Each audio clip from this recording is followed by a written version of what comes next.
Now listen, I'm going to tell you what I heard about you. I heard you was instigating this situation between Fabolous and Ray J. Okay? Yeah, listen, now wait, Fifth. Let me give you what it is right now. I'm gonna tell you what the so you know what the playing field is you're dealing with.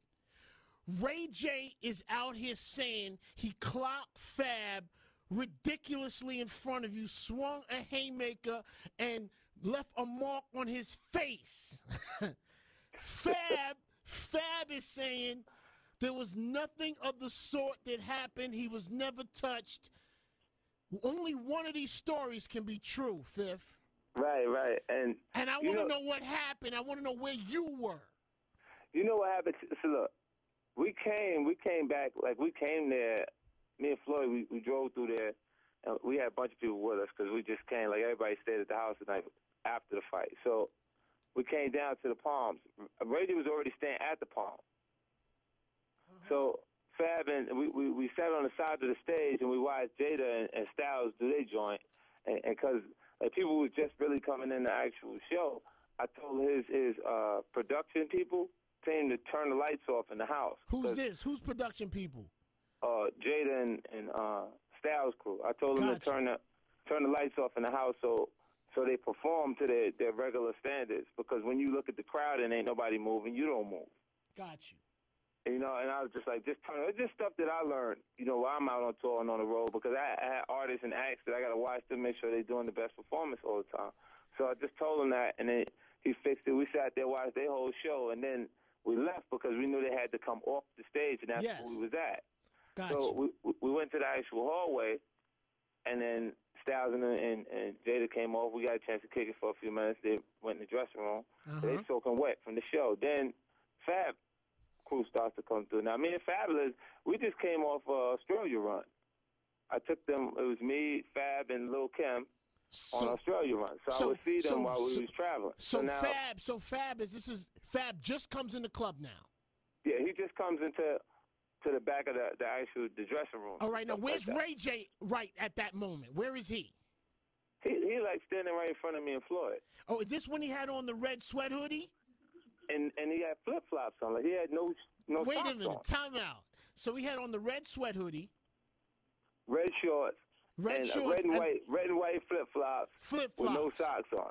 With no socks on, and Fab comes in. Now, how do they intertwine? What happens? What do you see? See, look, Fab is looking at him like, because as soon as he comes, like Ray was like, he popped off like, more like, yo, I told you, my people weren't gonna be happy with all that. Now that's Ray J saying that to Fab. Right. How close? Hold up, Fifth. How close is he to Fab when he's saying this? Is he 2 inches from his face or 10 inches? About 5 inches. He's like 5 inches from his face? Yeah, he got pretty close to him. Wait, he's in it. So wait. Time out, Fifth. Is there any finger pointing or body touching? What happened was he like nudged, like he like pushed him. Wait, whoa. Who pushed you? Are you saying that Ray J pushed Fab? Listen. Ray J was like, yo, like before, as the conversation was starting, like he tapped him. He was like, yo, I told you my people weren't going to be happy with all that. Wait a minute. When you say tapped, on the shoulder? Yeah, like both shoulders at the same time. He tapped both shoulders at the same time. Yo, I told you my peeps was going to be happy with that. What did Fab say after that? And Fab is looking at him like he's crazy, because he looked at me, and he was like, yo. And I'm like, because Fab was coming to say, like he said what's up to me. Like he was giving me a pound, and then right after that. Were you laughing at any point? No, I didn't get funny, because, look, one of the Fab people, look. You instigating it. Nah, because, look. I'm gonna tell you what happened. When that happened, I thought you were telling me what happened. Now you tell me.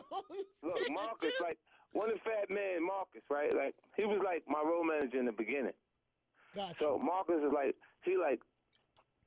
probably about 230 right now. Gotcha. About 5'8". No, 5 foot. Yeah, about 5'8", 5'7". Listen, Fifth. No, so I start seeing him rocking back and forth, like he's getting ready to. You know what I'm saying? Do something. Yeah, so I put my finger up, and like my index finger, and I said, "No, don't do that." And he looked, And then the big security dude that Fab had with him was like, I know him. Like, he was one of my first security people. So, it's a big dream. So I'm looking at him, and I'm like, I wouldn't let them have no fight with, like, period. Like, because they like when Ray J touched Fab, what did Fab say? What happened after that? Now he said, "Whoa, got yo, you. You lost your mind, right?" Because you said you went off with the. He said, "Yo, you lost your mind." So are you saying that Ray J never swung? He never swung. There was no punch thrown. No, listen. What happened is following that, it was like one of them big, like, I think he had a little bit of juice in him. You know what I'm saying? Who had the juice in him? I think Ray had a little something. He had a little juice in him. You saw like, alcohol. I'm like, because it was all some help somehow to get him. Like, because I didn't know that they already saw each other. Okay, so is this an example of they saw each other earlier, it was all good, but then when it got around a lot... People say, look, I can't help it. If I don't pump you up on purpose, it's not my fault. Got you. If I pump you up without saying anything, because I'm there, how can you blame me? Like, if a person starts to be like, yeah, now my people's is here, what's up? 50, are you saying Ray J's lying? I'm not saying Ray J's lying. He said he swung on Fab. No. And listen, he did start to moving in the actual hallway, and I got in between both of them. Now, okay. Yo, I'm going to ask you a question. Did you see fear in anybody's eyes? I ain't seen no fear. Well, Fab had on them dark glasses.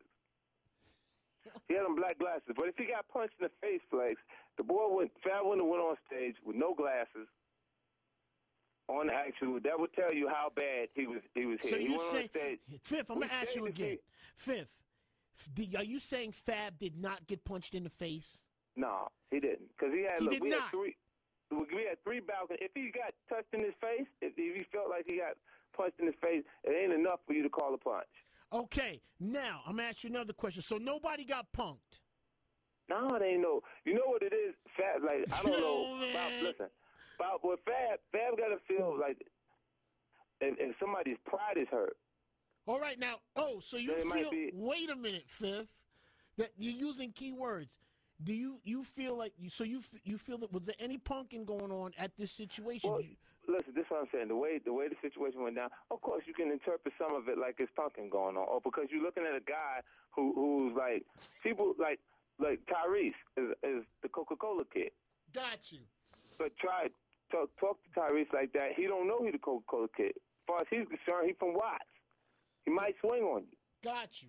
You see what I'm saying? So, like, you can interpret him like the first impression you got from him, but people they become different over time. Like so when Ray J's sitting there and he like they look at Ray J like you're R&B singer, you ain't even supposed to be, and he don't put like this. That night he felt like he was no R&B singer.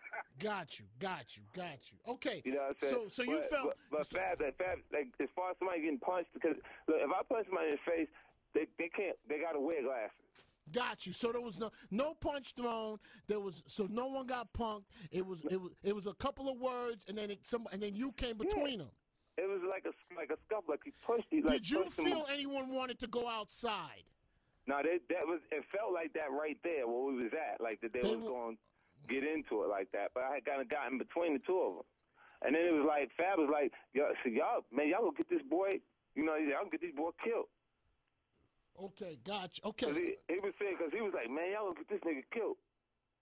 Okay, so because the way he like backed off, because he pushed at him, like as soon as he came, he tapped him on both shoulders. He said, I told you my people wasn't gonna like that, but they had already talked about it. So Fab was trying to say, what are you talking about? Like, I just told you, and then it was that swing that Ray J is talking about. What swing?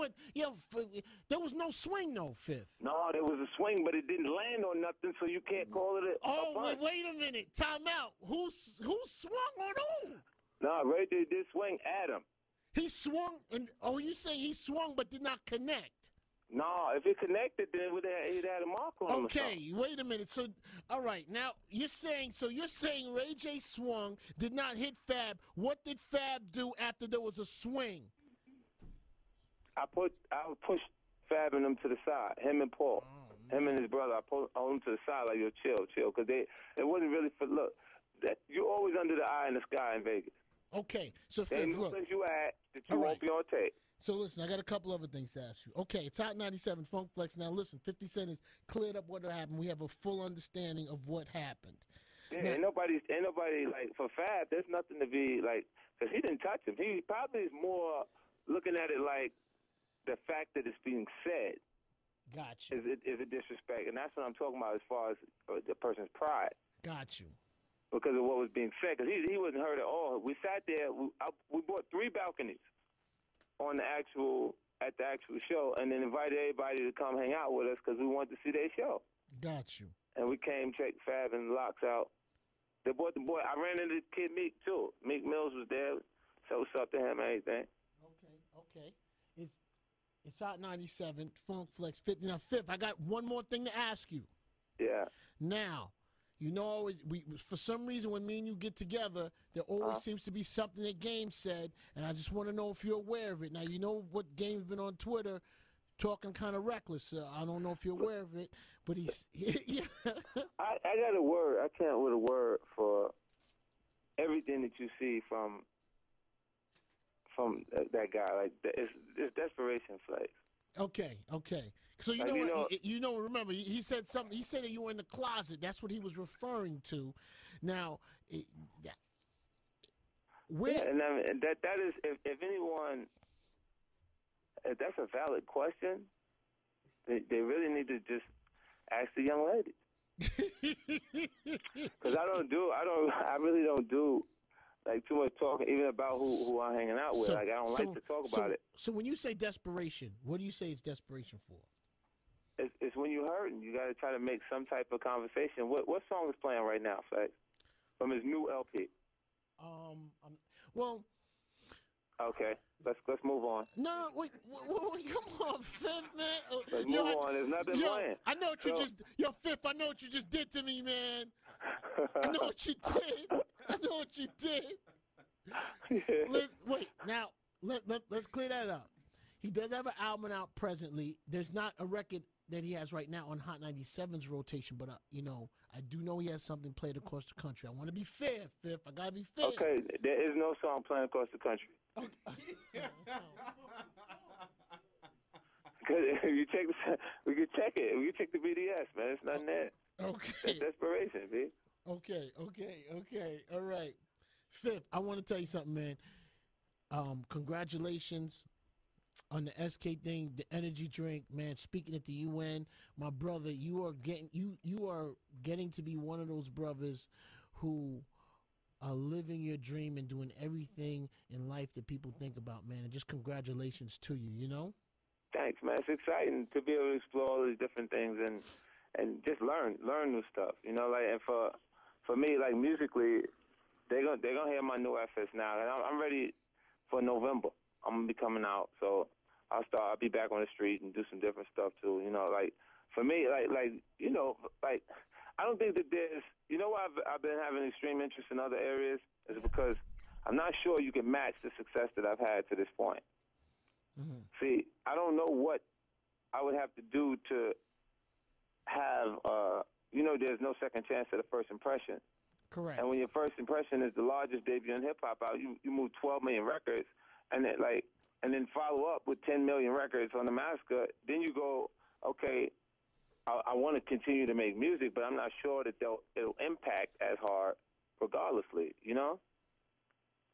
Regardless of how good it is, you know, the timing is you can't be new again unless you go away. Because this is why I've taken so long to launch this actual album, because I need them to listen to everything else that's there, get used to that, and then be ready to hear what I got to say to you. You know, like I've seen it always cycles. Just right now, the music is in we in the 70s. You know, what's a hipster? Ain't that a cool way to say hippie? You know what I'm saying? And when you got hits like Novocaine and you got new artists that come out like Wiz Khalifa, where the theme is getting high, it speaks to that period of time where it was just, let's just get high and have fun. You know, and even I'm on one. Ain't that what that record is about? Like, it's got a lot of hit records about getting high. and having fun. So I mean, I just think it's just cycled all the way back to that, and then they'll be ready for what my presentation and what I put together creatively. Let me tell you something, man. My brother, you always make good albums, man. Always. Yeah. And club bangers, and that's what keeps you in the game. Yeah, I'll come right back. And I like when they start to think that it's not going to happen. Nobody thinks that, Fifth. Nobody thinks that, my brother. Nah.